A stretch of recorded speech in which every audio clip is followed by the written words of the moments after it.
And now we've got the SANFL segment thanks to Peter Page Holden and Matty. We're live at the Alma, and of course one of our guests, Luke Page, is with us again. So it's fantastic. It's just great atmosphere, isn't it? It's great, isn't it? 2 weeks in a row. He's probably our most loyal supporter after with my parents at the moment. So it's good fun. Matt, I do want to introduce you to Steve Jack, who, one of my favourite players when I was playing against and before I started playing. Great era for you, down at the Peckers and yourself and Maxie Parker and Ralphie Sewer and some of the great names. Yeah, we had some household names for sure. I started as a youngster and we were still the Peckers, and then we went to the Warriors.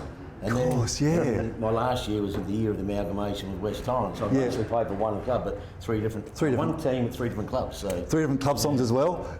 Well, we didn't think it very often. We used to have to pass around the sheet for the words. But it was a great time, and it was a difficult time because we weren't very strong. So to play league footy. But that's interesting you say that though, because it's interesting because you'll play Port Adelaide, and quite often you'll beat us. And we were at the top, and then you go and play a team down the bottom, and then you'll lose. It was. I think you had the playing list, but for some reason you just never really had the consistency. Yeah, it's a good question. No one's got the answer. And if we had the answer, we probably it wouldn't have happened. But my first 6 league seasons we were bottom. Yeah, so that's not good. To play bottom every week and to struggle, it's just so difficult. And then go to work back in those days and get sledged because you played for Woodville, big deal and all that. Yeah. And then we'd build ourselves up for some big games against Port down the road. And that was probably a highlight when we could get a win against Port Machine. Done a few times. Yeah. And Steve, you reeled off, I know Ando's reeled off some good names there, but in terms of characters in that decade, what were some of the biggest ones around? Oh, well, obviously Ralph Sewer gets a mention every time. To play 4 decades, an amazing He was a great player. I mean, a lot of people don't realise how great a player he was. Once again, he played for the bottom side. Yeah. He played half forward flank, probably the hardest spot on the ground. No question, those days. Just to play state, I think he played 12 or so state games. He was just a freak, and he was a ball of muscle. Couldn't kick on his right foot much, didn't have to. He was a left footer. But he got a lot of attention with his antics off the field. But unfortunately, as long as people don't forget how good he was on the field and off the field, he's still probably the most loyal, great, friendly, caring man you have ever seen. If anyone was in hospital, family, friends, he'd be the first one to be at the hospital. Yeah.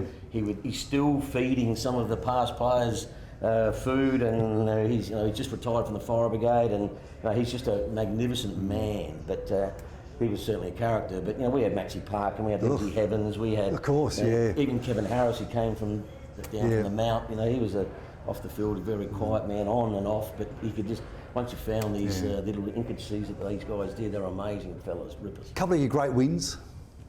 Well, wasn't many, but obviously in '86, after we had some turmoil. It was going into my 7th season, so 6 bottom seasons. Yeah.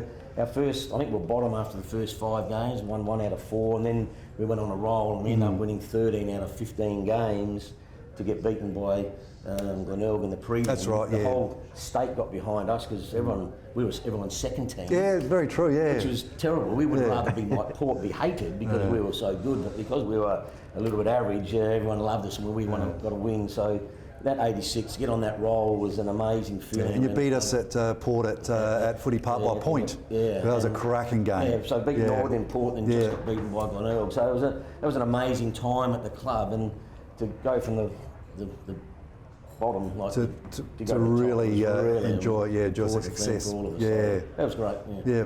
And Steve, you played in the '80s. Probably still looking back on tapes and that, probably my best favourite decade to watch in terms of the footy that was played. How good was that to be a part of? Well, I mean, we talk about it quite often, that the footy itself was unbelievable. Like, you were so tough and so hard, and you would actually sort of cop a couple and you'd give a couple. Yeah, of course.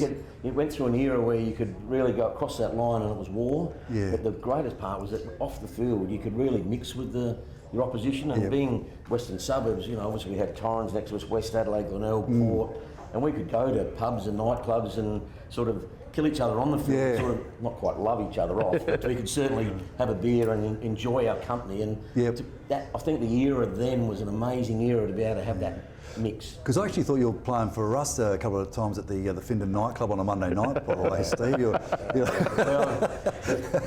the problem with me is they reckon they brought touches off and on. And that was a real drama. I wish it was the other way around. So. Now, you got coached by the legend Malcolm Blight. I mean, it would have been fantastic. I'm sure you got a couple of good stories about Malcolm in his time there. Yeah, well, Malcolm came to. I had him for 5 years. Yeah. And, there's many stories going around how tough Malcolm was, and those stories don't portray it one little bit. He was twice as hard as that. Is that right? He was a hard man. Yeah. He coached with a lot of passion, Yep. and it was difficult for him probably to see someone like myself out there making errors which he would never make. Yeah. And then he would get frustrated at that, and he would vent his frustrations with voice and Emotion and emotions. Yeah, I'll leave it probably at that at least. You can speak to the Geelong, you speak to the Crows, you speak to all the Woodville boys, they'll be able to tell you a million stories of who didn't cop a spray. But clearly in '86 when we started winning, then he became a ripper bloke. Yeah, that's right. And a ripper coach, and he sort of eased off us a lot because it was. If you've ever coached, and I know you have, it's frustrating, and you see people out there making errors which you don't want to berate them, but it does frustrate you. And Malcolm, it's a fine line, isn't it? There's no fine line back in the 80s. No, especially this day and age, it's a lot more of a fine line. Yes, and sometimes it worked, and sometimes it did. I know it really worked when they done that circle and kept Matty Connell, wasn't it, from the Crows? They sort of kicked him out of the circle at Princes Park, and of course he left at 3/4 time, I think, against West Coast Eagles. But it didn't seem to work when he made him the St Kilda side train after a game, and that just didn't work for him. So but that's coaching. Yeah, that's coaching. Yeah, a million things, and that's one thing Malcolm always did. He had millions of things. Like at one day we played against your bloody mob at Footy Park, and at 3/4 time, he told the trainers to get lost, go away. We're all buggered from chasing you black and white mongrels around, and he told everyone to nick off, and he said our skill level was that poor. I want you to go on the 50 line and see if you can kick the ball to each other in a single file, end-to-end kicking. And we just, no, he's not serious. No, well, he was serious. He certainly told us in no uncertain terms. So there we were at 3/4 time, kicking the ball, and absolutely panicking that you're going to make an error, because then everyone would be watching you, and the little, so that was. It didn't help, but but he tried lots of things that didn't work as well. So in the end, and then I had Russell Eve at the year. Of course you did, after that, so from the hardest man in the world to one of the nicest men in the world. Yeah. But they still got their act. And you won the pre-season grand final, the premiership. That would have been something pretty special for the club and yourself. That was against Port. Yeah. Unfortunately, I was coming back from an injury, so I didn't play in it. But we had a reunion not long ago, and the sad thing is we had to have a reunion for a pre-season game. Port down the road are having 8 premierships. We had one for a pre-season one. So, but as you said before about the players. But you would have had a reunion about them from the Packers nightclub though, because more reports. Number one card holder. You don't worry about it. I always wanted to be Rocky Butterworth. Is that right? Yeah, good looking bloke and 6'4", and He definitely got more touches off than I. Is that right? 100%. And obviously through the 80s, played against and with some absolute superstars of the game. Who were some of those, and who did you find probably the most intimidating? Well, my first game was against Port as a little 18-year-old kid, and I've always been a Port supporter like you did, my parents, and black and white. So to stand my first game, Russell Ebert, and I used to have his jump on my back in my backyard, the ball making out I was him. I wanted to go up and give him a hug and say, hello, Mr. Ebert. And, tackle him and say sorry. Try and tackle Russell when he was built like a stick. And, my friends were in the stand, and Russell went for a ball, and I went to stop him, and he just went like that, and I went flying, and they were all crying with laughter, going, there's his hero, just pushed him out the way. But there was, obviously Russell was a great player, but there's many of them. But the toughest guy I had was Danny Jenkins from Norwood. He was their captain, wasn't he, Danny? He was a great player. I had a sort of half a good first half, and Barn was coaching, and then put Jenkins on to me in the second half, and I couldn't get a kick.